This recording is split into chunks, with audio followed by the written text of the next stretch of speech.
El siguiente vídeo es un trabajo de investigación sobre el iceberg gigantesco posteado en el tablón X, de 4chan. Ninguna de estas teorías, pensamientos, entre otros, pretenden malinformar, convencer o establecer los pensamientos e ideales polémicos, racistas y antisemitas vistos a continuación. Nuestra única labor es informar. Leerlo con discreción.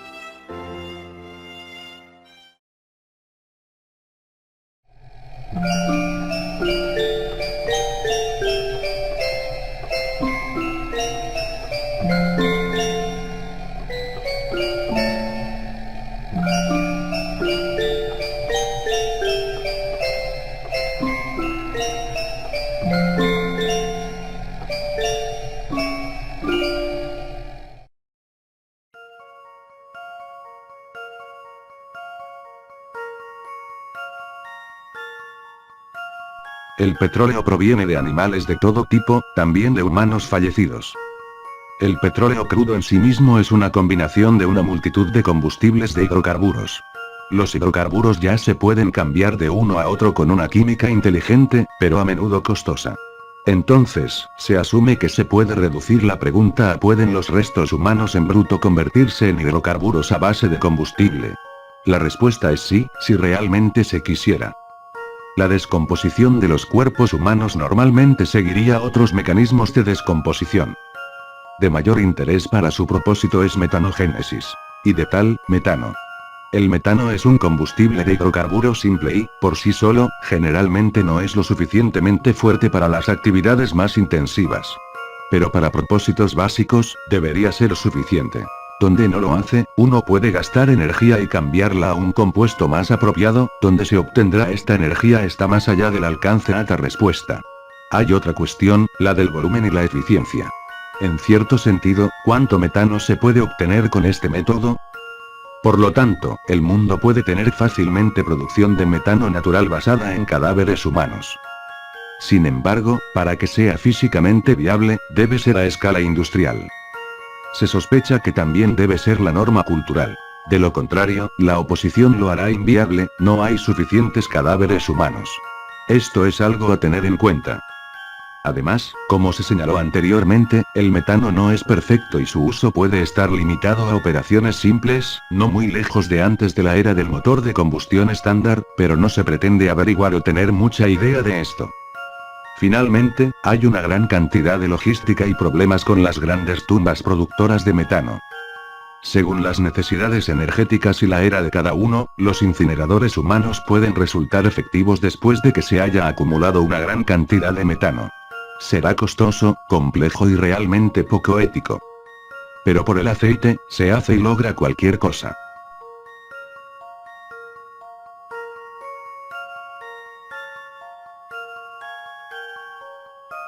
Esta teoría explica que, en una web llamada geocities.com, se compartió un supuesto material perdido encontrado de Los Simpson que supuestamente fue filmado entre 1990 a 1993, y que postulaba que lo que se llegaba a ver en esa grabación encontrada era un vídeo real de las verdaderas personas basadas en la familia Simpson mutadas por la radiación, por una supuesta explosión o prueba nuclear realizada en la verdadera ubicación basada en Springfield, el pueblo de la serie. Al igual que se rumoreaba que, si la veías y pausabas la grabación en un momento determinado, se llegaban a ver con detalle los rostros de la familia Simpson horriblemente deformados, para igualarlos del supuesto accidente nuclear real. Algunos incluso decían que, si llegaban a comparar esta cinta con lo visto en Chernobyl, llegaba a tener bastante similitud.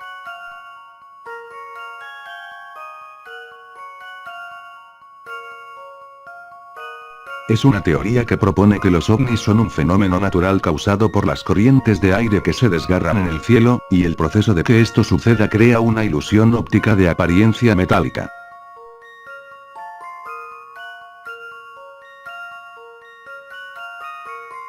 Básicamente es una extensión del terraplanismo, que dice que después del muro de hielo, el Ártico, hay más masa de agua y continentes.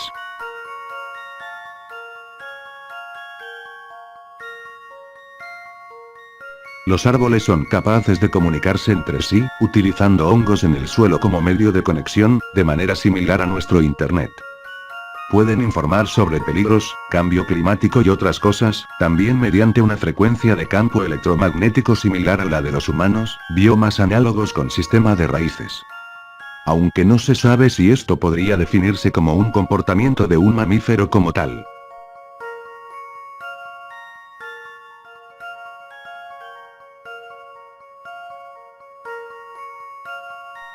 Aparentemente no hay mucha información sobre este tema más que algunos hilos en Reddit, que afirmaban que se trataban de grabaciones o cintas de VHS grabadas que supuestamente provenían del futuro, muy al estilo de Agamemnon Counterpart, pero más misterioso.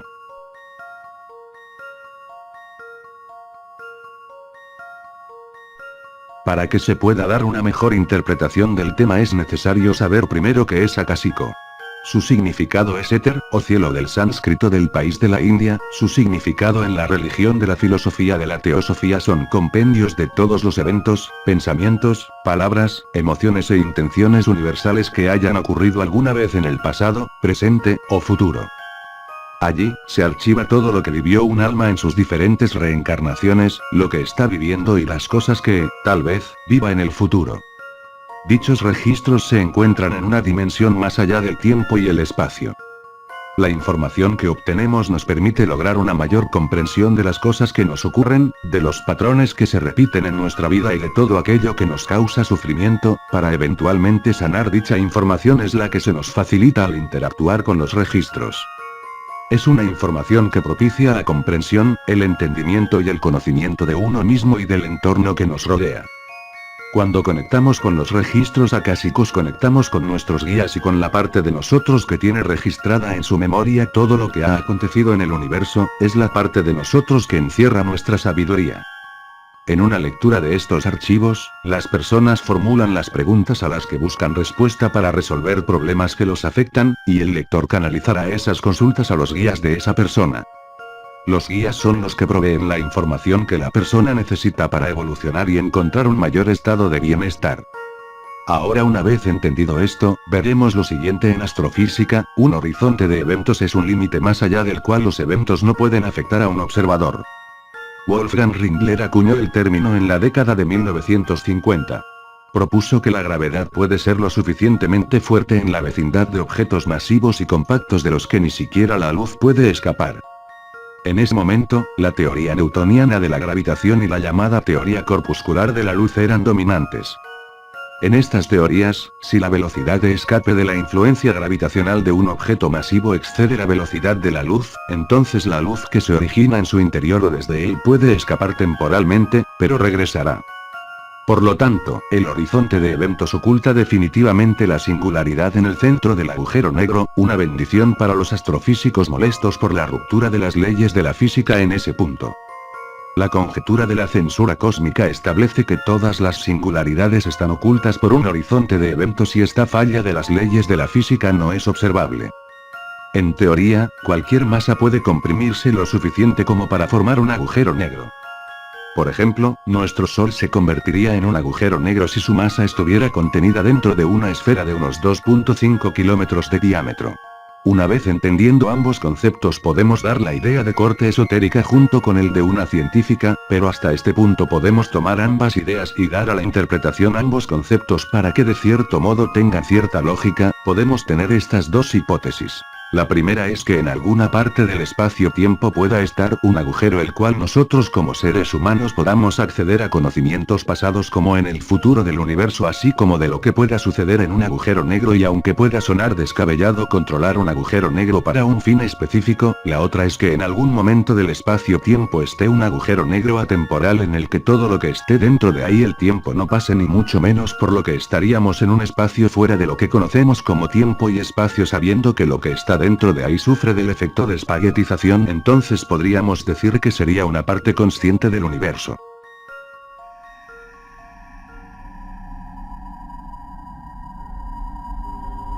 En lo que ha de considerarse uno de los casos más inquietantes de la historia de la ufología, una desprevenida pastora boliviana estaba cuidando sus rebaños de ovejas y llamas cuando tuvo un encuentro terriblemente violento con un ente de origen desconocido que la dejaría literalmente cicatrizada de por vida. Situada en las regiones montañosas y desoladas de las tierras altas del suroeste de Bolivia, no lejos de la otrora próspera ciudad minera de Plata de Potosí, se encuentra una provincia rústica conocida como Opoco, no Tocó, como a menudo se transcribe erróneamente. En 1967, Valentina Flores, de 24 años, y su esposo, Gumersindo, se las arreglaban para ganarse la vida en una pequeña parcela de tierra no lejos de Opoco. Estos indios quechuas analfabetos llevaban una vida apartada ocupándose de su tierra, ganado y su pequeña hija, Teodosia. Ellos no lo podían creer, pero cuando vieron a la criatura decidieron que no podían seguir allí, así que tuvieron que escapar, perseguidos por este ente. Su actual paradero o si están vivos o muertos y qué fue de esta criatura siguen siendo un misterio a día de hoy.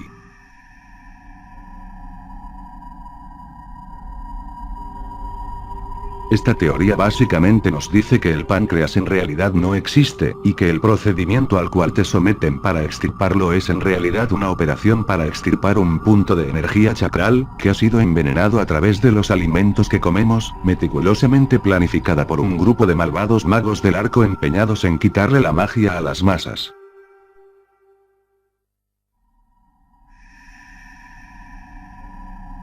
Los crímenes a plena luz lunar de Texarkana, un término acuñado por la prensa contemporánea, fue una serie de violentos asesinatos en serie sin resolver cometidos en la región de Texarkana entre Arkansas y Texas así como en sus alrededores en la primavera de 1946.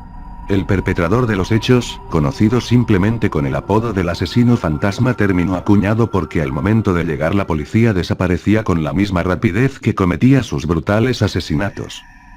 Su objetivo eran jóvenes parejas que pasaban un rato por la noche en el coche a solas. Mataba directamente a los hombres mientras que violaba a las mujeres antes de matarlas. Dejaba los cadáveres ahí mismo en la escena del crimen para que los encontrara la policía. Hubo un par de confesiones falsas y acusaciones, pero nunca se encontró al asesino, aunque se cree que el culpable era un joven de unos 29 años llamado Joey Sweeney. Aún así su paradero es desconocido al día de hoy. Se sabe que su último crimen registrado fue en las cercanías de una granja el 3 de mayo de 1946, que es cuando cesaron su oleada de crímenes. Una de las víctimas, Katy Starks, le dio tiempo a avisar a la policía antes de que este último le volara los dientes con un revólver del calibre 32 de un solo disparo limpio. El asesino creyó que la mujer había muerto. Katy fue la única persona que sobrevivió al ataque armado del fantasma de Texarkana y lo describió como 6 pies de alto, con una máscara de capucha blanca sobre su cabeza con agujeros para los ojos y la boca, mientras que la propia máscara fue descrita como algo similar a un saco de azúcar con agujeros dentados cortadas en el material. De ahí en más, los crímenes tuvieron lugar aproximadamente a intervalos de 2 semanas y el asesino fantasma, también conocido como el asesino de la luz de la luna porque a menudo atacaba por la noche, misteriosamente no acosaba a sus víctimas cuando había luna llena. Aunque quien estaba detrás de la máscara es seguro que a día de hoy esté muerto, su marca y oscuro legado han quedado grabados con sangre, en las nuevas generaciones y en todos los habitantes de Texarkana por siempre.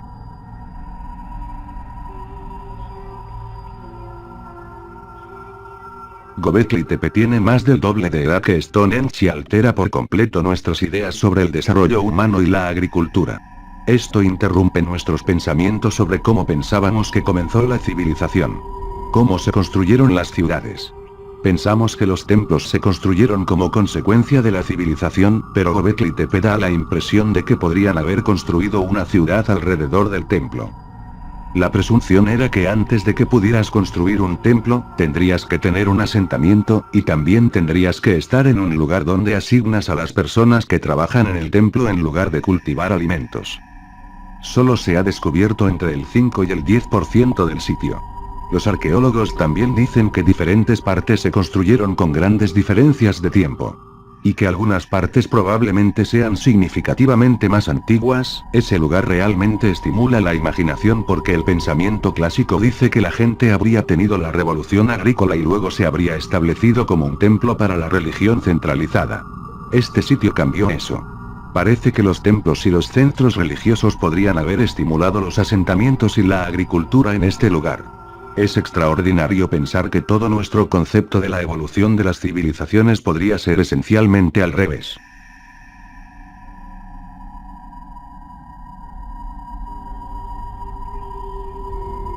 Para empezar, debemos saber que Satellaview es un periférico de módem satelital producido por Nintendo para Super Famicom en 1995. Satellaview permitía a los jugadores descargar juegos, revistas y otros medios a través de transmisiones satelitales proporcionadas por la compañía japonesa Giga. Su fuerte soporte de terceros incluía a Squaresoft, Taito, Konami, Capcom y Zeta. Para usar Satellaview, los jugadores compraron un sintonizador especial de transmisión por satélite, PS, directamente de Giga o alquilaron uno por una tarifa de 6 meses y pagaron tarifas de suscripción mensuales tanto a Giga como a Nintendo. Satellaview ha sido elogiado por los críticos por sus logros tecnológicos y la calidad general de su biblioteca, en particular de la serie The Legend of Zelda. En los últimos años, ha ganado un fuerte seguimiento de culto debido a que gran parte de su contenido se considera perdido, con grupos de preservación de videojuegos que recuperan y alojan sus juegos y otros servicios en línea. La búsqueda de dichos juegos aún se mantiene presente hasta nuestros días.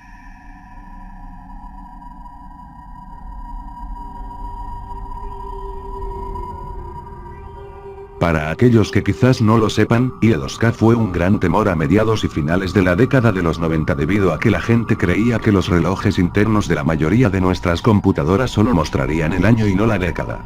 Era un virus o error de sistemas muy temido. El principal temor era que, cuando llegara el año 2000, los relojes internos de las susodichas computadoras pensarían que era el año 1900, lo que los codificadores creían que podría causar fallas devastadoras en los sistemas operativos de entonces, por lo que entiendo, solo un pequeño porcentaje de computadoras fueron parcheadas y actualizadas antes de que llegara el 2000. Ahora, afortunadamente, IE2K terminó siendo una falsa alarma, aparte de algunas fallas menores, las computadoras estaban completamente bien, y el mundo dio un suspiro de alivio. Pero, ¿y si IE2K no fuera falso? ¿Qué hubiera pasado si IE2K causara fallas fatales en los sistemas informáticos, haciendo que todos los sistemas sin parches quedaran completamente inoperables hasta que pudieran ser parcheados, y todos los sistemas sin parches quedarán permanentemente obsoletos, inutilizables? ¿Cuánto daño habría hecho un IE2K extremo, a mayor escala? ¿Qué efectos tendría eso en la sociedad, tanto a corto como a largo plazo? Afortunadamente se pudo dar una solución a esta incógnita con un modelo de computadora IBM 5100 de 1975 debido a que se afirmaba que este modelo contenía un sistema operativo lo bastante potente como para dejar inutilizable este error y arreglarlo definitivamente.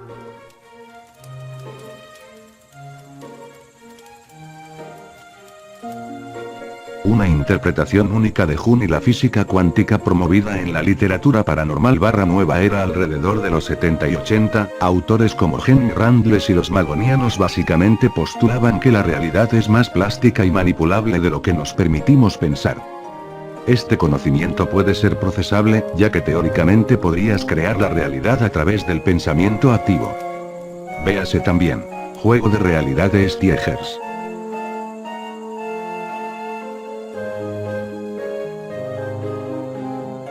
Según esta teoría en un post ya eliminado de 4chan, un usuario anónimo sugería que la biosfera humana se autodomestica en ganado genéticamente modificado por las empresas, alterando sus hormonas con máquinas e hiperalterándolas. Así el ganado, nosotros para las empresas como en el sentido literal del mercado bovino, se deshacen de las nuevas economías de carne de leche y priones surgidas gracias a este condicionamiento ultramodificado. Lo que sea que eso signifique.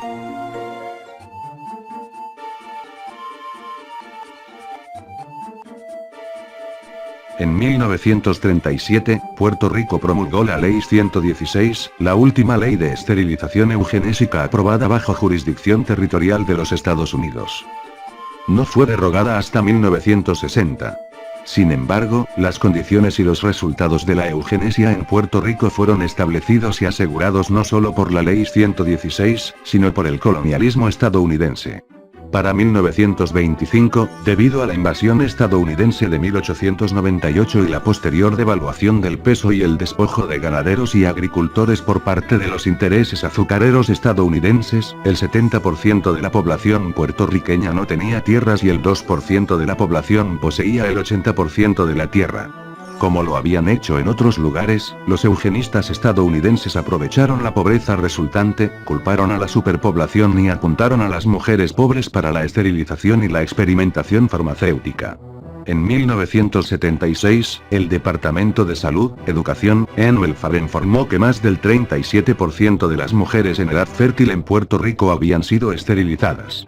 La gran mayoría estaba en la veintena.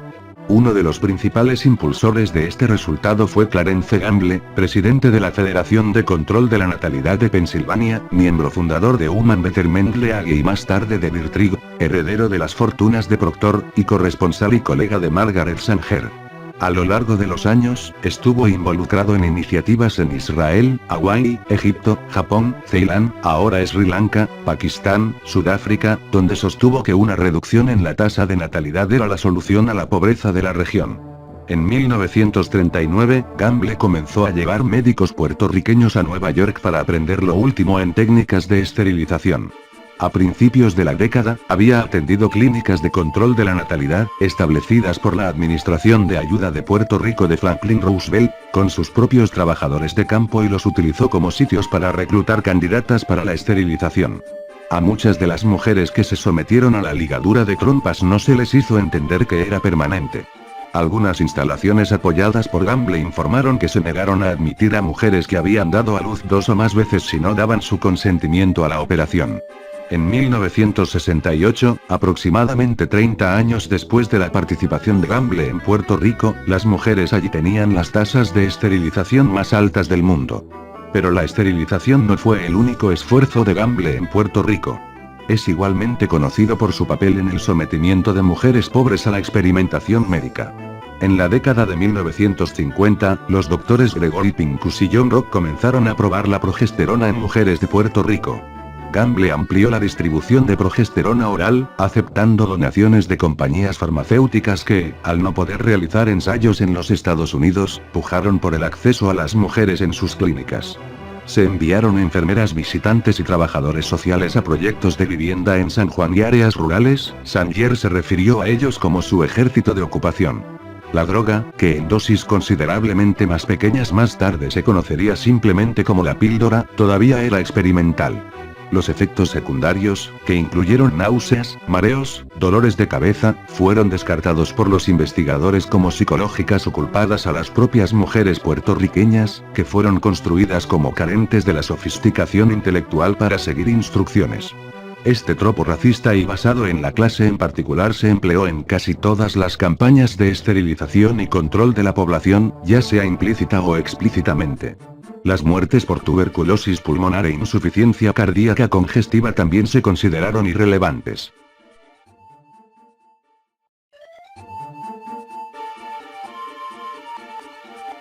El audio en el metraje de la cámara grabado de frente, que de otro modo sería inestable, es inusualmente claro. Mientras los policías registran a un hombre esposado que momentos antes había disparado dentro de una pizzería, luego un oficial le pregunta por qué estaba allí. El hombre respondió que todo era por el bien de la gente, que quería sacar a la luz un anillo de pedofilia enorme. Incrédulo, el oficial vuelve a preguntar.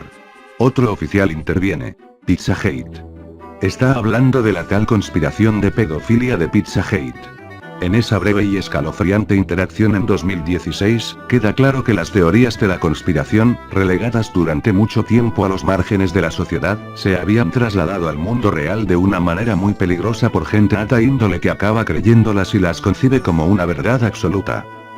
Las teorías de la conspiración, que tienen el potencial de causar un daño significativo, han encontrado un hogar más que bienvenido en las redes sociales y en general en foros y blogs de la conspiración, donde los foros de esta índole de moderación permiten que personas de ideas afines conversen y compartan sus ideas. Allí pueden desarrollar sus teorías y proponer acciones para contrarrestar las amenazas conspiranoides que descubren. Pero, ¿cómo puedes saber si una narrativa emergente en las redes sociales es una teoría de conspiración infundada verdadera o una mentira? Resulta que es posible distinguir entre teorías de conspiración inventadas en la red y teorías de conspiraciones reales mediante el uso de herramientas de aprendizaje automático para graficar los elementos y las conexiones de una narrativa. Estas herramientas podrían formar la base de un sistema de alarma temprana para alertar a las autoridades sobre narraciones en línea que representan una amenaza en el mundo real. El Grupo de Análisis Cultural de la Universidad de California ha desarrollado un enfoque automatizado para determinar cuándo las conversaciones en las redes sociales reflejan los signos reveladores de la teoría de la conspiración. Se aplicaron estos métodos con éxito en el estudio de Pizzagate, la pandemia, y las manifestaciones antivacunación. Actualmente se están usando estos métodos para estudiar QAnon. Las conspiraciones reales son acciones de la vida real deliberadamente ocultadas de las personas que trabajan juntas para sus propios propósitos malignos, como el Club Bilderberg o Skull and Bones, según estas teorías. Por el contrario, las teorías de la conspiración elaboradas a través de foros o redes sociales, muchas de ellas no solo son un bulo o están inventadas, como el 95% de ellas, sino que se construyen y discuten en colaboración con otros usuarios y se desarrollan abiertamente. Las teorías de la conspiración son deliberadamente complejas y reflejan una visión del mundo que lo cambia todo. En lugar de tratar de explicar una sola cosa, una teoría de la conspiración trata de explicarlo todo, a escalas imposibles. Básicamente, la mayoría de las teorías conspirativas de ambos lados, las inventadas y las que se dan por reales, hacen que se descubran conexiones a través de la interacción humana que de otro modo estarían ocultas, principalmente porque estas no son reales y la mayoría tienden a ser una mentira bien disfrazada, como las madrigueras de conejo que se forman en sitios web como Reddit, que se hace pasar por verdad y la gente tiende a creer que son todas reales.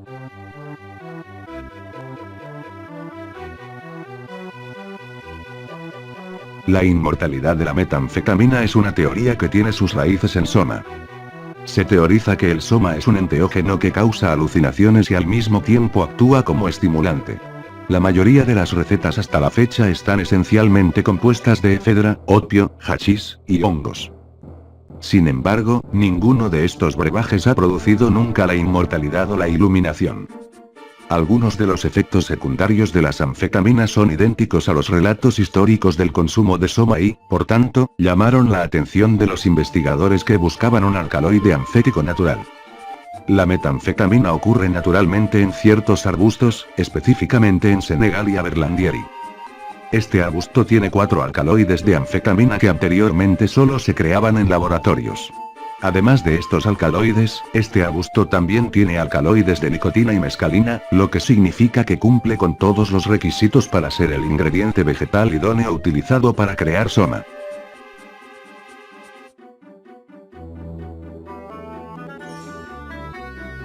Aleister Crowley es una constante en las teorías en relación con el escritor Howard Philip Lovecraft. Crowley es conocido como uno de los ocultistas más importantes en la historia y sostenía todo tipo de creencias oscuras relacionadas con la magia, el tarot, poder de la mente entre otras muchas cosas. Algunos sostienen que Crowley conocía a la perfección a Howard Philip Lovecraft, de hecho, parecieron coincidir muchas veces en fechas y lugares. Crowley aseguraba que las creaciones de Lovecraft eran reales y tenía conocimientos prohibidos que podíamos usar a nuestro favor. Incluso se cree que Crowley obsesionaría la idea del Necronomicon a Lovecraft.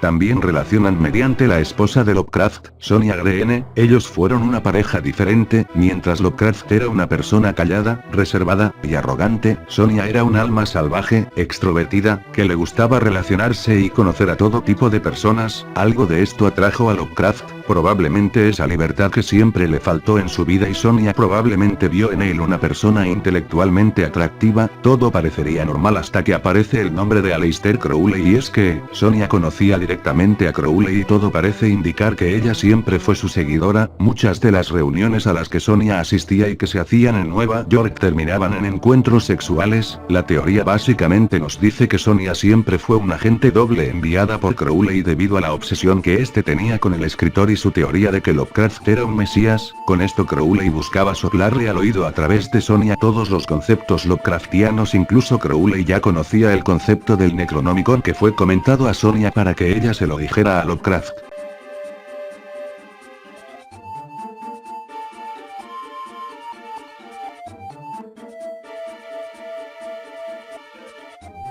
Aparentemente menciona el nombre de una canción, pero también menciona lo siguiente: un breve informe de la URSS de que los científicos habían reanimado la vida de una roca siberiana de miles de millones de años.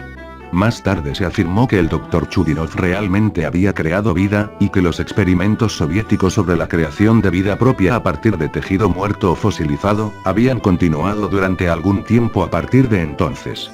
Para entender esta teoría debemos saber que la abiogénesis es el proceso natural del surgimiento o el origen de la vida partiendo de la no existencia tomando una materia inerte, algo tan simple como una molécula de carbono que ha puesto en muchas discusiones a la comunidad científica sobre cómo se originó la vida en la Tierra.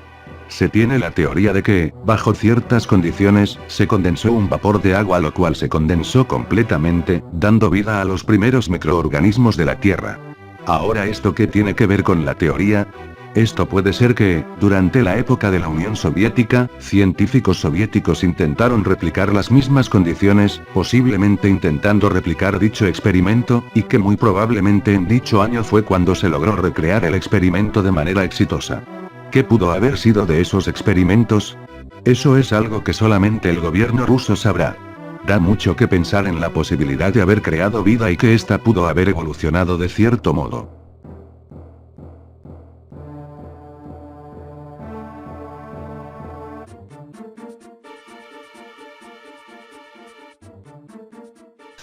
Básicamente, todo lo que pensamos que es verdad es solo un producto de la cultura que se nos presenta como verdadero, independientemente de que se demuestre que es verdad.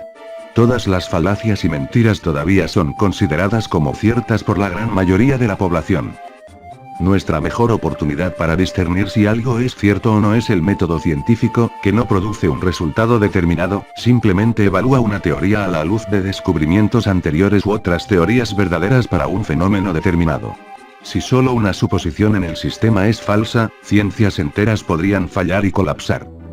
Esto no significa que estemos viviendo mentiras, solo significa que no hay y nunca habrá una manera de probar algo sin que haya resquicios de duda.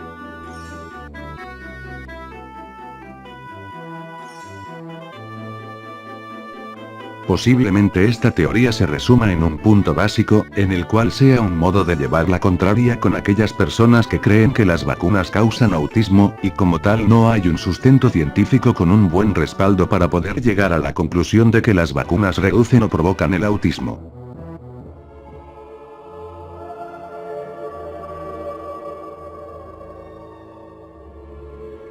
Podemos mencionar que telema, cuya palabra viene del libro por parte del autor francés Francois Rabelais cuya frase decía haz aquello que deseas.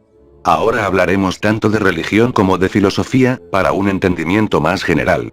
Teniendo su icónica frase, amor es la ley, amor bajo voluntad. Esta última frase fue dicha por su autor y fundador de esta religión, Aleister Crowley, un escritor inglés, místico, ocultista y mago ceremonial.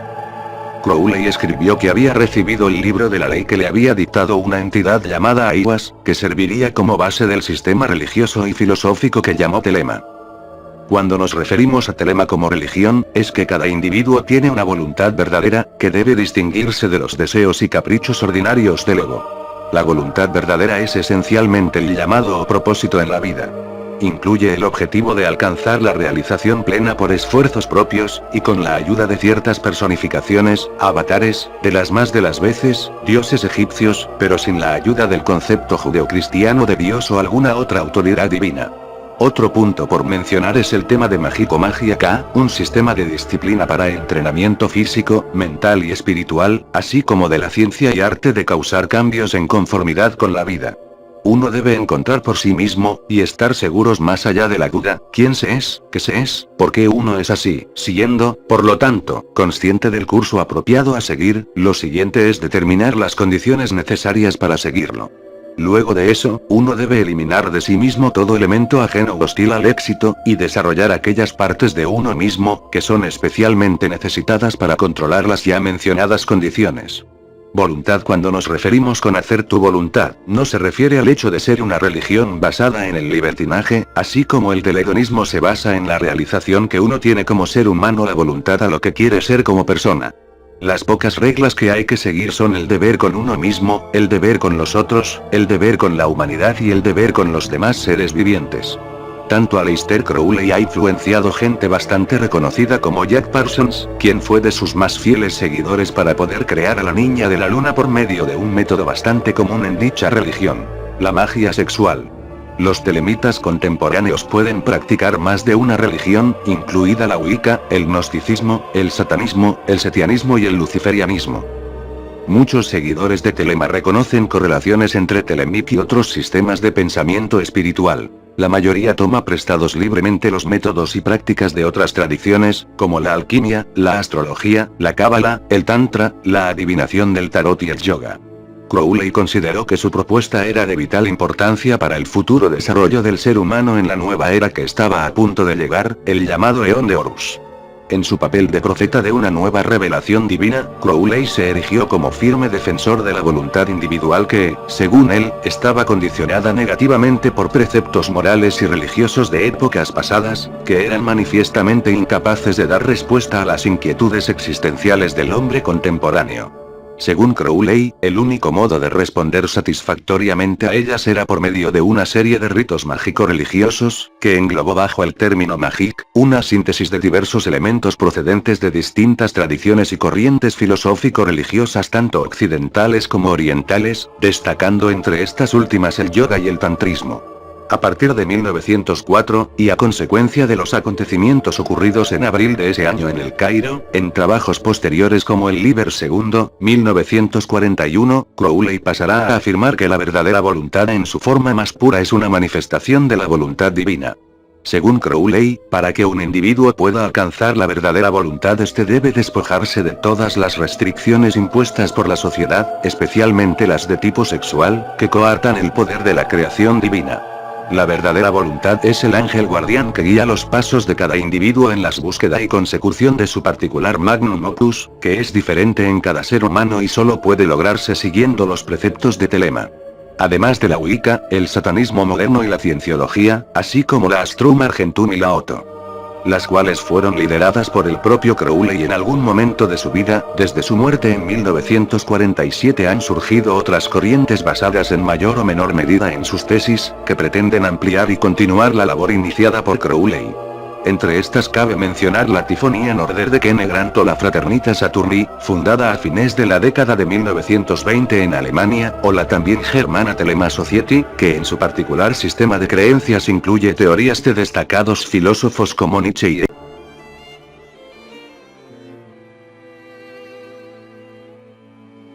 Fue un oficial de policía de Nuevo México que presenció un encuentro cercano y el aterrizaje del propio ovni el 24 de abril de 1964 en Socorro, Nuevo México. El 24 de abril de 1964, aproximadamente a las 5:45 p.m., el despachador de radio de la policía de Socorro, Neu López, recibió una llamada de radio del sargento Loni Zamora informando sobre un posible accidente automovilístico. Zamora le avisó a López de que estaría revisando el auto en el arroyo, cauce temporal u ocasional debido a las lluvias. Poco después, López recibió otra llamada de radio de Zamora pidiéndole a López que mirara por la ventana para ver si podía ver algún objeto. Cuando López le pidió a Zamora que lo describiera, este dijo que parece un globo y solicitó al sargento de la Policía Estatal de Nuevo México, Chávez, que ambos se encontraran en su ubicación. Cuando llegó Chávez, le preguntó a Zamora cuál era el problema. Zamora lo llevó a examinar una maleza en llamas. Cuando llegaron otros policías, notaron zonas de hierbas y maleza humeantes. Zamora dijo a las autoridades que estaba persiguiendo a un coche a alta velocidad al sur de Socorro, Nuevo México, cuando escuchó un rugido y vio una llama en el cielo hacia el suroeste a cierta distancia, posiblemente a media milla o una milla. Creyendo que una choza de dinamita local podría haber explotado, Zamora dijo que interrumpió la persecución y se dirigió a investigar la posible explosión. Zamora entonces afirmó haber observado un objeto brillante, hacia el sur, entre 130 a 180 metros, que inicialmente creyó que era un automóvil blanco volcado y sobre el radiador o el maletero. El objeto era como el aluminio. Era blanquecino, pero no cromado, y tenía la forma de la letra O y patas de metal. Zamora afirmó haber observado brevemente a dos seres pequeños junto al objeto, a quienes luego describió como de forma normal, pero posiblemente eran adultos pequeños o niños grandes. Las afirmaciones de Zamora fueron investigadas por proyectos gubernamentales, Proyecto Libro Azul de la Fuerza Aérea de los Estados Unidos, y ufólogos civiles, y han sido reportadas en la prensa y los medios populares. Aunque los grupos de ufología consideran el incidente de Zamora uno de los encuentros extraterrestres jamás registrados, se han presentado varias explicaciones alternativas. Estos incluyen la prueba de un dispositivo de aterrizaje lunar por parte del personal de White Sands Missile Ranch, o una broma perpetrada por estudiantes del cercano New Mexico Tech. Con respecto a la última explicación, el entonces presidente de New Mexico Sterling Colgate, apoyó la idea de que los estudiantes de la escuela fueron los responsables del engaño y, además, escribió que el objeto observado por Zamora era una vela de un globo y nada sofisticado. El escéptico de los ovnis, Stewart Campbell, ha sugerido a su vez, que lo que Zamora observó fue casi seguro un espejismo de la estrella Canopus, la estrella más brillante de la constelación de Carina o la Quilla y la segunda más brillante del cielo nocturno tras Sirio. En 1966, el presidente de la Cámara de Comercio del Condado de Socorro, Paul Riddings, propuso desarrollar el sitio del supuesto ovni de Zamora para hacerlo más accesible a los turistas. En consecuencia, se construyeron pasarelas y escalones de piedra en el arroyo desde la parte superior de la mesa, con una pasarela de roca que rodeaba el supuesto lugar de aterrizaje y que incluía algunos bancos de madera. Sin embargo, estos se construyeron aproximadamente a un cuarto de milla, 400 metros, del sitio real del presunto avistamiento de Zamora debido a los rumores locales de que el sitio original estaba contaminado por radioactividad. En 2012, los funcionarios de la ciudad de Socorro, Ravi Basker y Pat Salomé, encargaron a la artista local Erika Burley que pintara un mural en un aliviadero frente a Park Street para conmemorar el presunto avistamiento ovni de Zamora. Lonnie se cansó tanto del tema que finalmente evitó tanto a los ufólogos como a la Fuerza Aérea, aceptando un trabajo como gerente de una gasolinera. Murió el 2 de noviembre de 2009 en Socorro de un infarto. Tenía 76 años.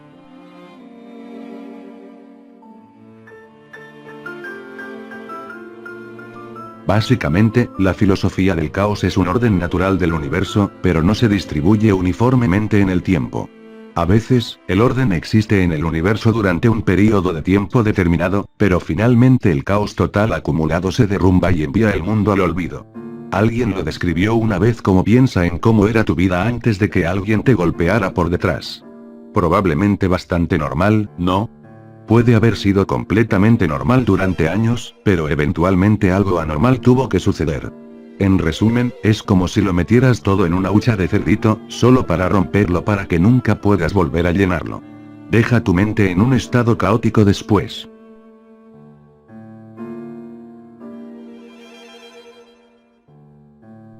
Podría ser alguien que anuncia su música techno. Esta idea solo es una especulación, pero en Reddit se mencionaba que esta canción la había producido un DJ, que es muy conocido en la escena underground, llamado Earworm, aunque poco se sabe a ciencia cierta de ello. Aunque existe una segunda teoría al respecto, que afirma que podría ser un mensaje encriptado en forma de canción relacionado con el concepto de la vida, la muerte y la creación, con un telón de fondo de que una forma de vida extraterrestre creó una inteligencia artificial que adquirió conciencia propia. Podría ser también que se tratase de todo lo anterior combinado con una singularidad tecnológica perfecta, como se creó el universo y la lista sigue, pero realmente nadie ha conseguido determinar si todo este asunto es falso, verdadero, o una historia muy elaborada creada por alguien con mucho tiempo libre o por un enfermo que tiene una mente muy imaginativa y perturbada.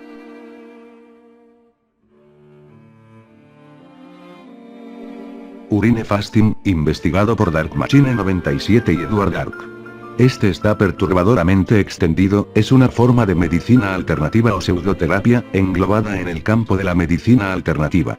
Básicamente, solo se debe reemplazar la mayor parte de la ingesta básica de alimentos de la persona como alimentos y agua con la propia orina, incluyendo el masajeado de la piel o encías con ella. No hay evidencia científica que apoye su uso terapéutico. El Ministerio de Sanidad español la incluyó en el 2019 en su listado de pseudociencias. Con mucha razón.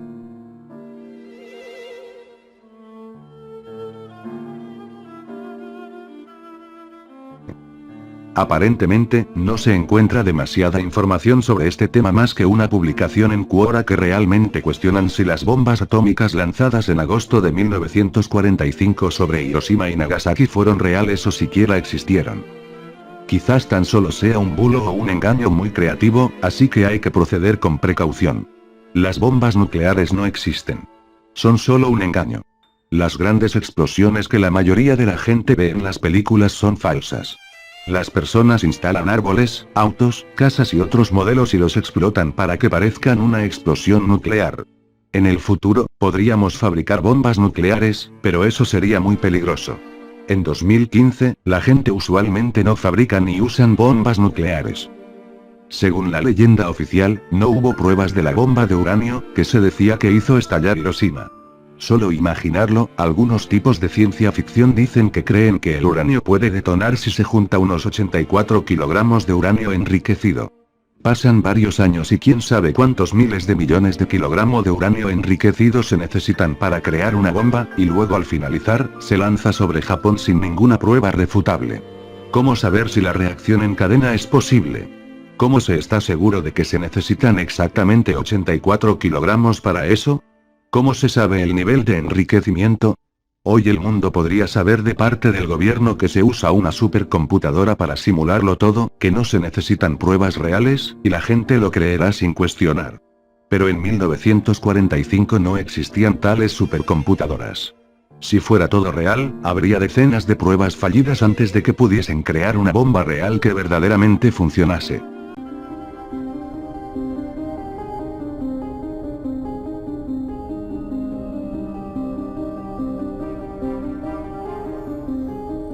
Muchas veces se apunta de distintas asociaciones, grupos armados o incluso individuos al azar como los responsables de la muerte del presidente John F. Kennedy. Pero casi nunca se duda de que si acaso fue el mismo John el culpable intelectual de su propia muerte. El punto de quiebre en la vida de John fue con la pérdida de su cuarto hijo, Patrick B. Kennedy. Un bebé prematuro, cuyos pulmones no se encontraban bien desarrollados y no pudo vivir para poder siquiera ver a su padre. Según rumores, en ese entonces él se encontraba engañando a su esposa mientras su mujer se encontraba aún pasando por aquel mal momento. Algunos creen que la infidelidad de Kennedy hacia su esposa fue con nada más ni nada menos que con Marilyn Monroe, pero no está confirmado. A esto se le suman los conflictos políticos, las mafias y la medicación de Max Jacobson, lo que llevó a que planeara su muerte. ¿Por qué no en un lugar privado? Para no dañar su imagen, o la de su familia, con su muerte. ¿Por qué en público? Para morir como un mártir que luchó por su país. Además, su devoción a la religión le haría inclinarse más por ser asesinado.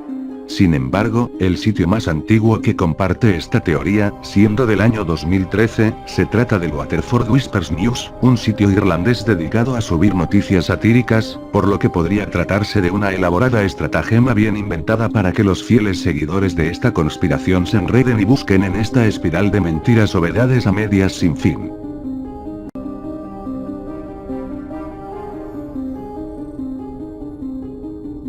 Hisashi Ouchi fue la víctima que ha estado expuesto a la dosis más alta de radiación nuclear de la historia. El hecho tuvo lugar en Tokaimura el 30 de septiembre de 1999. La ciudad está ubicada a 130 kilómetros al noreste de Tokio, Japón. La tragedia ocurrió en una fábrica de combustible nuclear de la JCO, Compañía de Conversión de Combustibles Nucleares de Japón, e involucró directamente a 3 trabajadores de la planta. Las autoridades evacuaron a 300.000 de personas de las zonas más cercanas. El accidente sucedió a las 10:30 de la mañana. La gran cantidad de uranio enriquecido desencadenó una reacción en cadena de fisiones nucleares con la consecuente emisión de neutrones y de rayos gamma, que es el tipo de radioactividad más peligrosa para la salud. Los 3 trabajadores implicados observaron un destello azul, una señal inconfundible y debido a la emisión de neutrones. Hisashi Ouchi fue el más afectado. Estuvo expuesto a una cantidad de radiación entre 10.000 y 20.000 milisieverts. Para que te des una idea, la máxima cantidad de milisieverts registrada por un trabajador en Chernobyl fue de entre 15 y 17.000. Ouchi se desmayó y fue rápidamente trasladado al hospital de la Universidad de Tokio. Allí recibió atención médica y pudo hablar con los médicos, pero no pasó mucho tiempo antes de que se manifestaran los efectos de la onda radiactiva. Porciones importantes del cuerpo de Hisashi Ouchi comenzaron a desprenderse. Los rayos gamma habían destruido la mayor parte del conjunto cromosómico con la consecuencia de un daño irreversible al cuerpo. Básicamente, su ADN había sido completamente pulverizado, y no quedaba nada que realmente dijera que existía Ouchi en la faz de la Tierra. La muerte de Hisashi Ouchi se produjo solo 83 días después. Durante todo el tiempo, el hombre perdió 20 litros de líquidos corporales por día. Los médicos lo sometieron a varios tratamientos, incluidos injertos de piel, transfusiones de sangre y trasplantes de células madre que le cedió su hermana. Al no dar resultado, Ouchi fue puesto en coma inducido para que no tuviera que soportar tal agonía. La toma del cuerpo sin vida desgarrado por la radiación se hizo famosa y se incluyó en el exitoso libro titulado Una muerte lenta. 83 días de enfermedad por radiación.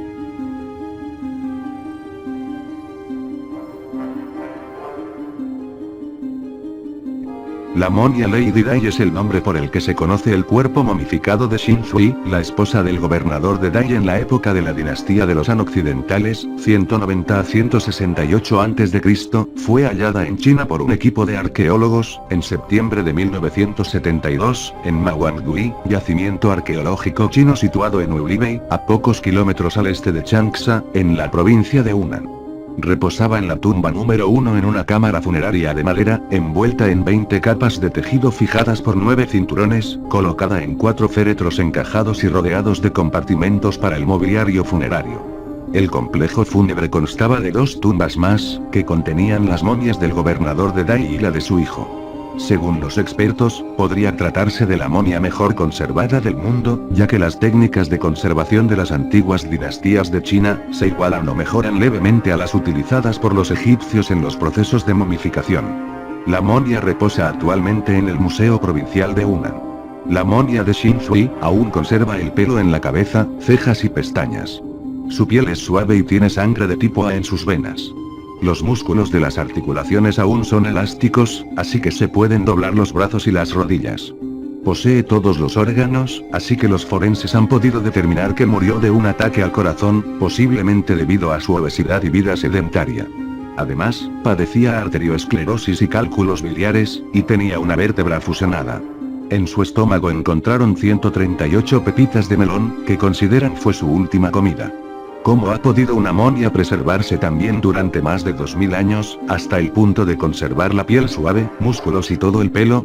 Hay que decir que cuando la encontraron, en 1972, estaba mucho mejor conservada desde luego, pero el contacto con el oxígeno la deterioró bastante, aún así. La momia mejor conservada del mundo fue encontrada en 1971 por unos trabajadores que cavaban para construir un refugio antiaéreo en la provincia de Hunan, China. Estaba enterrada a unos 12 metros de profundidad en una tumba cubierta con capas de arcilla y carbón, que hicieron de barrera improvisada para el oxígeno y las bacterias. El cuerpo estaba en el más profundo de 4 ataúdes de pino, uno dentro del otro. Estaba envuelto en 20 capas de tela atada con seda, y sumergido en 80 litros de un líquido desconocido, ligeramente ácido y rico en magnesio. La tumba de Shinzui se considera uno de los descubrimientos más importantes del siglo XX porque en ella se hallaron importantes documentos y más de 1000 piezas decorativas, incluyendo obras artísticas, ropa, tapices, y esculturas, que han ofrecido valiosa información sobre la dinastía Han. Se sabe que Shinzui murió en el año 163 a.C., a los 50 años de edad. Su marido y su hijo fallecieron antes. Quizás por ser el último miembro de su familia, sufrió un proceso de momificación tan elaborado. Uno de los secretos aún no descubiertos, es el contenido del líquido desconocido en el que estaba sumergida la momia, y que junto con las capas de arcilla y carbón que impidieron la entrada de oxígeno y bacterias, es el responsable de que Shinzui haya pasado a la historia como la momia mejor conservada del mundo.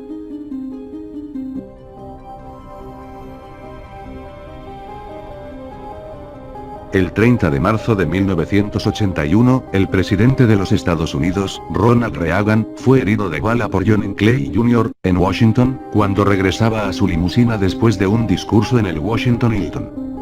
Su perpetrador, Hinckley, creía que el ataque impresionaría a la actriz Jodie Foster, con quien había desarrollado una obsesión erotomaníaca.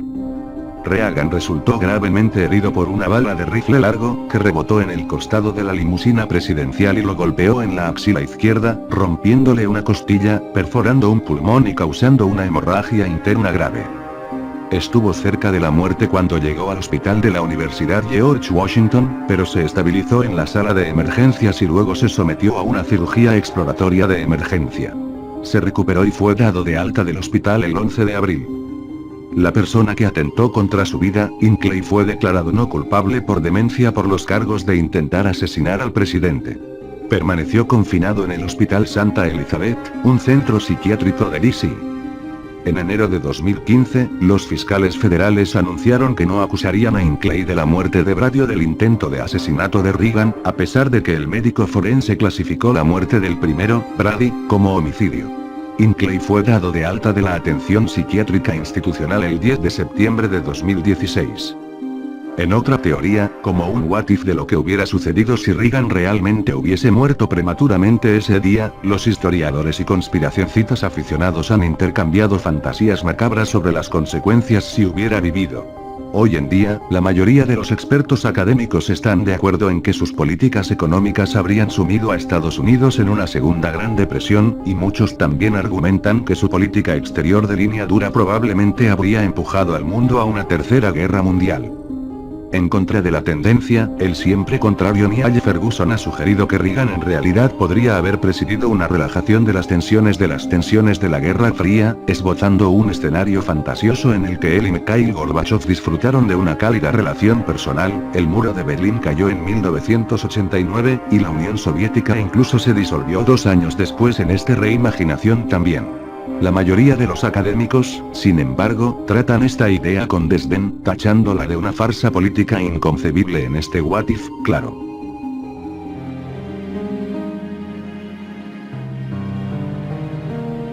Los 5 del condado de Yuba eran hombres jóvenes de Yuba City, California, con discapacidades intelectuales leves o condiciones psiquiátricas, que asistieron a un partido de baloncesto universitario en la Universidad Estatal de California, Chico, la noche del 24 de febrero de 1978.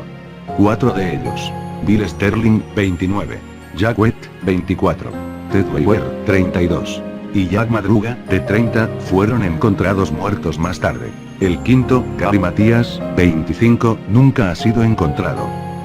Después de que el equipo de Davis ganó el juego, el grupo volvió al automóvil de Madruga y condujo una corta distancia desde el campus de Chico State hasta Bears Market en el centro de Chico. Allí compraron bocadillos junto con refrescos y cartones de leche para beber. Fue poco antes de la hora de cierre de la tienda a las 10 p.m. Más tarde, la dependienta recordó a los hombres porque le molestaba que hubiera entrado un grupo tan grande y que la retrasara para comenzar el proceso de cerrar la tienda por la noche. Ninguno de los hombres fue visto con vida nuevamente después de ese punto. En sus casas, algunos de sus padres se quedaron despiertos para asegurarse de que regresaran. Cuando llegó la mañana y no lo habían hecho, se avisó a la policía. La policía de los condados de Butte y Yuba comenzó a buscar a lo largo de la ruta que los hombres tomaron hacia Chico. No encontraron señales de ellos, pero unos días después, un guardabosque del Bosque Nacional Plumas les dijo a los investigadores que había visto el Montego estacionado a lo largo de Oroville and Kinky Road en el bosque el 25 de febrero. En ese momento, no lo había considerado significativo, ya que muchos residentes a menudo conducían por ese camino hacia Sierra Nevada los fines de semana de invierno para practicar esquí de fondo en el extenso sistema de senderos, pero después de leer el boletín de personas desaparecidas, reconoció el automóvil y condujo a los agentes hasta él el 28 de febrero. Dentro del automóvil había evidencia que sugería que los hombres habían estado dentro desde la última vez que fueron vistos y cuando fue abandonado. Los envoltorios y las cajas y latas vacías que habían comprado en Chico estaban presentes, junto con los programas del partido de baloncesto que habían visto y un mapa de carreteras de California cuidadosamente doblado. Sin embargo, el descubrimiento del automóvil planteó más preguntas de las que respondió. Una pregunta era su ubicación, a 70 millas de Chico, lejos de cualquier ruta directa a Yuba City o Marysville. Ninguna de las familias de los hombres podía especular sobre por qué habrían conducido por un camino de tierra largo y sinuoso en una noche de invierno en lo profundo de un bosque remoto de gran altura, sin ropa extra y en la noche anterior a un partido de baloncesto. Había estado discutiendo con entusiasmo durante varias semanas. Los padres de Madruga dijeron que a él no le gustaba el clima frío y que nunca había subido a las montañas. Una vez, el padre de Sterling había llevado a su hijo al área cerca de donde se encontró el auto para un fin de semana de pesca, pero el joven no lo había disfrutado y se quedó en casa cuando su padre hizo viajes posteriores allí. La policía no pudo averiguar por qué los hombres habían abandonado el automóvil. Habían alcanzado los 4.400 pies de altura a lo largo de la carretera, más o menos donde estaba la línea de nieve en esa época del año, justo antes de donde la carretera estaba cerrada durante el invierno. El automóvil se había atascado en algunos montones de nieve y había evidencia de que los hombres habían tratado de hacer girar las ruedas para salir de él. La policía notó que la nieve no era tan profunda como para que 5 jóvenes sanos no hubieran podido sacarla. Las llaves no estaban presentes, lo que sugiere en un principio que el automóvil había sido abandonado porque podría no haber estado funcionando correctamente, con la intención de regresar más tarde con ayuda. Cuando la policía conectó el coche, el motor arrancó inmediatamente y el indicador de combustible indicaba que el depósito de gasolina estaba lleno hasta la cuarta parte. El misterio se profundizó después de que la policía remolcó el auto de regreso a la estación para un examen más completo. El tren de rodaje del Montego no tenía abolladuras, rajaduras ni raspaduras de barro, ni siquiera en su silenciador colgante bajo, a pesar de haber recorrido una larga distancia por un camino de montaña con muchos baches y surcos. O el conductor había sido extremadamente cuidadoso, o era alguien familiarizado con el camino, una familiaridad que Madruga no conocía. Su familia dijo que Madruga no habría dejado que otra persona condujera el automóvil. El automóvil estaba abierto y tenía una ventanilla bajada cuando lo encontraron. Su familia indicó que no era propio de él dejar el auto tan desatado. Los esfuerzos para buscar en los alrededores se vieron obstaculizados por una fuerte tormenta de nieve ese día. 2 días después de que los buscadores en Snowcats casi se perdieran, se cancelaron más esfuerzos de búsqueda debido al mal tiempo continuo. No se encontró ningún rastro de los hombres además del automóvil. En respuesta a la cobertura del caso por parte de los medios locales, la policía recibió varios informes de que algunos o todos los hombres habían sido vistos después de salir de Chico, incluidos algunos informes de que habían sido vistos en otros lugares de California o del país. La mayoría de los informes fueron descartados fácilmente, pero 2 de los avistamientos se destacaron. Joseph Pescos de Sacramento le dijo a la policía que, sin darse cuenta, pasó la noche del 24 al 25 de febrero cerca de donde se encontró el Montego. Había conducido hasta allí, donde tenía una cabaña, para comprobar la capa de nieve antes de un viaje de esquí de fin de semana con su familia. A las 5:30 p.m., a unos 150 pies carretera arriba, él también se quedó atascado en la nieve. En el proceso de intentar liberarlo, se dio cuenta de que estaba empezando a experimentar los primeros síntomas de un infarto y volvió a entrar, manteniendo el motor en marcha para proporcionar calor. 6 horas más tarde, acostado en el automóvil y experimentando un dolor intenso, vio unos faros que se acercaban detrás de él. Mirando hacia afuera, vio un automóvil estacionado detrás de él, con los faros encendidos, con un grupo de personas a su alrededor, una de las cuales le pareció ser una mujer con un bebé en brazos. Los llamó pidiendo ayuda, pero dejaron de hablar y apagaron las luces. Más tarde, vio más luces detrás de él, esta vez linternas, que también se apagaron cuando las llamó. Después de eso, Pescos dijo al principio que recordó una camioneta que se estacionó a 20 pies detrás de él brevemente y luego continuó por la carretera. Más tarde, le aclaró a la policía que no podía estar seguro de eso, ya que en ese momento estaba casi delirando por el dolor que tenía. Después de que el auto de Pescos se quedó sin gasolina en horas de la madrugada, su dolor disminuyó lo suficiente para él. Caminar 8 millas por el camino hasta un albergue, donde el gerente lo llevó de regreso a casa, pasando el Montego abandonado en el punto donde recordaba haber escuchado las voces. Los médicos confirmaron más tarde que efectivamente había sufrido un leve ataque al corazón.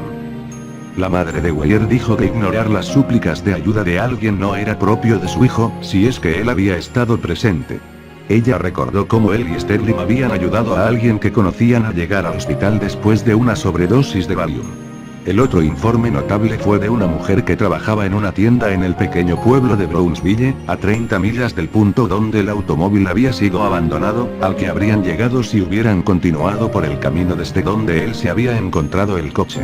El 3 de marzo, la mujer, que vio volantes que habían sido distribuidos con las fotos de los hombres e información sobre la recompensa de $1,215, $5,000 en dólares de 2021, las familias habían entregado, dijo a los agentes que 4 de ellos se habían detenido en la tienda en una camioneta roja, 2 días después de la desaparición. El dueño de la tienda corroboró su cuenta. La mujer dijo que inmediatamente se dio cuenta de que los hombres no eran de la zona debido a sus grandes ojos y expresiones faciales. Dos de los hombres, a quienes identificó como Ed y Sterling, estaban en una cabina telefónica afuera de la tienda, mientras que los otros dos entraron. La policía dijo que ella era un testigo creíble y tomaron su versión en serio. Detalles adicionales provinieron del dueño de la tienda, quien les dijo a los investigadores que los hombres que creía que eran Wayward y Wet entraron y compraron burritos, leche con chocolate y refrescos. El hermano de Wayward le dijo a Los Angeles Times que mientras conducía a Brownsville en un automóvil diferente, aparentemente ignorando el juego de baloncesto, parecía completamente fuera de lugar para ellos. La descripción del dueño del comportamiento de los dos hombres parecía consistente con ellos, ya que Wayward comería cualquier cosa. Podía tener en sus manos y a menudo estaba acompañado por Webb más que cualquiera de los otros cuatro. El hermano de Webb dijo que Jack odiaba usar los teléfonos hasta el punto de que contestaba las llamadas de Jack cada vez que recibía a alguna de los otros hombres del grupo. Dado que la evidencia no apunta a ninguna conclusión clara sobre lo que sucedió la noche en que los 5 hombres desaparecieron, la policía y las familias no descartaron la posibilidad de que se hubieran topado con un juego sucio. El eventual descubrimiento de los cuerpos de 4 de los 5 hombres parecía sugerir lo contrario, pero planteó aún más preguntas sobre lo que había sucedido esa noche y si al menos uno de ellos podría haber sido rescatado. El 4 de junio, con la mayor parte de la nieve de mayor altura derretida, un grupo de motociclistas fue a un remolque mantenido por el servicio forestal en un campamento fuera de la carretera a unas 19,4 millas de donde se había encontrado el Montego. La ventana delantera del remolque estaba rota. Cuando abrieron la puerta, los invadió el olor de lo que resultó ser un cuerpo en descomposición en el interior. Más tarde se identificó como Dwyer. Los buscadores regresaron a Brumas, siguiendo el camino entre el tráiler y el sitio del Montego. Al día siguiente, encontraron restos que luego fueron identificados como los de Madruga y Sterling en lados opuestos de la carretera de 18,3 kilómetros de donde había estado el automóvil. El cuerpo de Madruga había sido parcialmente consumido por animales carroñeros. Solo quedaron huesos de Sterling, dispersos en un área pequeña. Las autopsias mostraron que ambos murieron de hipotermia. Los diputados creen que uno de ellos pudo haber cedido a la necesidad de dormir que acompaña a las últimas etapas de la hipotermia, mientras que el otro se quedó a su lado y murió de la misma manera. 2 días después, como parte de uno de los otros grupos de búsqueda, el padre de Jack Webb encontró la columna vertebral de su hijo debajo de un arbusto de manzanita, 2 millas al noreste del tráiler. Sus zapatos y jeans cerca ayudaron a identificar el cuerpo. Al día siguiente, un ayudante del alguacil encontró un cráneo colina abajo desde el arbusto, a 300 pies de distancia, que más tarde se confirmó por registros dentales como el de Webb. Su muerte también se atribuyó a la hipotermia. En un área al noroeste del tráiler, aproximadamente a un cuarto de milla, los buscadores encontraron 3 mantas del servicio forestal y una linterna oxidada junto a la carretera. No se pudo determinar cuánto tiempo habían estado allí esos artículos. Dado que Matías presumiblemente no había tomado su medicación, se distribuyeron fotos de él a instituciones mentales en todo California. Sin embargo, nunca se ha encontrado ningún rastro de él. El cuerpo de Wayward estaba en una cama con 8 sábanas envueltas, incluida la cabeza. La autopsia mostró que había muerto de una combinación de inanición e hipotermia. Wayward había perdido casi la mitad de sus 200 libras. El crecimiento de su barba sugería que había vivido hasta 13 semanas desde la última vez que se afeitó. Sus pies estaban gravemente congelados, casi gangrenosos. En una mesa al lado de la cama estaban algunos de los efectos personales de Wayward, incluida su billetera, con dinero en efectivo, un anillo de níquel con T grabado y un collar de oro que también usaba. También sobre la mesa había un reloj de oro, sin su cristal, que la familia de Wayward dijo que no era suyo, y una vela parcialmente derretida. Llevaba una camisa de terciopelo y pantalones livianos, pero no se pudieron encontrar sus zapatos. Lo más desconcertante para los investigadores fue cómo Wayward había llegado a su destino. No se había encendido fuego en la chimenea del remolque, a pesar de que había una gran cantidad de fósforos y novelas de bolsillo para usar como leña. La ropa forestal pesada, que podría haber mantenido abrigados a los hombres, también permaneció donde había sido almacenada. Se había abierto una docena de latas de raciones C de un cobertizo de almacenamiento exterior y se había consumido su contenido, pero un casillero en el mismo cobertizo que contenía una variedad aún mayor de alimentos deshidratados, suficiente para mantener a los 5 hombres alimentados durante un año si eso hubiera sido posible. Necesario, ni siquiera había sido abierto. Asimismo, otro cobertizo cercano albergaba una bombona de butano con una válvula que, de haber estado abierta, habría alimentado el sistema de calefacción del remolque. Los miembros de la familia de Weir dijeron que le faltaba sentido común porque tenía una discapacidad mental. Por ejemplo, a menudo preguntaba por qué debería detenerse en una señal de alto, y una noche tuvo que ser arrastrado fuera de la cama mientras el techo de su habitación se estaba quemando en un incendio en la casa porque temía perder su trabajo si conseguía arriba. También parecía que Weir no había estado solo en el tráiler, y que Matías y posiblemente Wet habían estado allí con él. Las zapatillas de tenis de Matías estaban en el remolque, y las raciones C habían sido abiertas con un abrelatas P-38, con el que solo Matías o Madruga habrían estado familiarizados por su servicio militar. Matías, con los pies quizás también hinchados por la congelación, podría haber decidido ponerse los zapatos de Weir si se hubiera aventurado a salir. Las sábanas en todo el cuerpo de Weir también sugirieron que uno de los otros había estado allí con él, ya que sus pies gangrenosos habrían estado demasiado doloridos para que él mismo se los pusiera sobre el cuerpo. Incluso sabiendo que 4 de los 5 hombres habían muerto en la sierra, los investigadores aún no podían explicar completamente qué los había llevado a la muerte. Todavía no habían encontrado una explicación de por qué los hombres estaban allí, aunque se enteraron de que Matías tenía amigos en el pequeño pueblo de Forbestown, y la policía creía que era posible que, en un intento de visitarlos en el camino de regreso a casa, los hombres pudieran haber tomado un giro equivocado cerca de Oroville que los puso en el camino de la montaña. Por alguna razón, los hombres habían dejado el Montego. En lugar de regresar por el camino, donde habían pasado el albergue al que Escos regresó más tarde, continuaron por el camino en la dirección en la que iban originalmente.